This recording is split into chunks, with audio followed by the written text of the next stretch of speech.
Naghahanda na ang mga ahensya ng pamahalaan sa posibleng epekto ng bagyong Inday sa bansa. Ibinaba na sa typhoon category ang bagyo, pero palalakasin nito ang habagat na magdadala ng mga pag-ulan. Yan ang umaarangkadang balita ni Justin Ignacio. Puspusa na ang paghahanda ng Office of the Civil Defense at iba pang ahensya ng pamahalaan para sa bagyong Inday.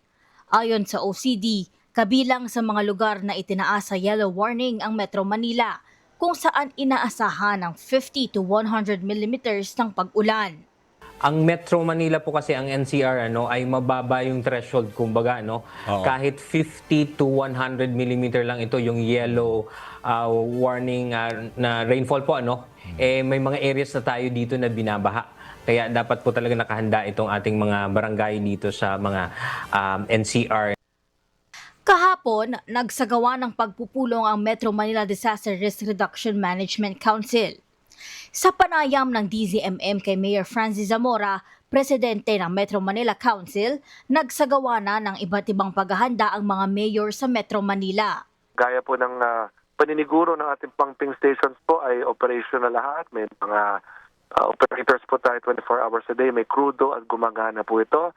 Naglinis po tayo ng ating waterways, ating mga drainage systems, ating mga ilog at creek upang dumalay mga po ang tubig. Ayon pa kay Zamora, nakahanda na rin ang mga evacuation at rescue equipment. Gayon din ang mga food boxes sakaling kailangang lumikas ang mga residenteng maaapektuhan. Nagputol na rin po tayo ng mga puno at mga sanga na sa tingin natin na posibleng bumagsak.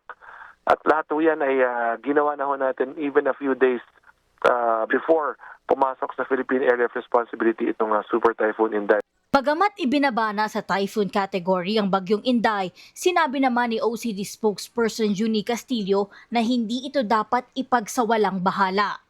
Dahil nga pinalalakas po yung habagat, kaya po magdadala pa rin po ito ng mga pag-ulan po. Samantala, naka-orange warning naman ang Occidental Mindoro at Antique at inaasahan ang 100 to 200 millimeters na pag-ulan. Pinapayuhan ng publiko na maging alerto, maingat at manatiling updated sa lagay ng panahon.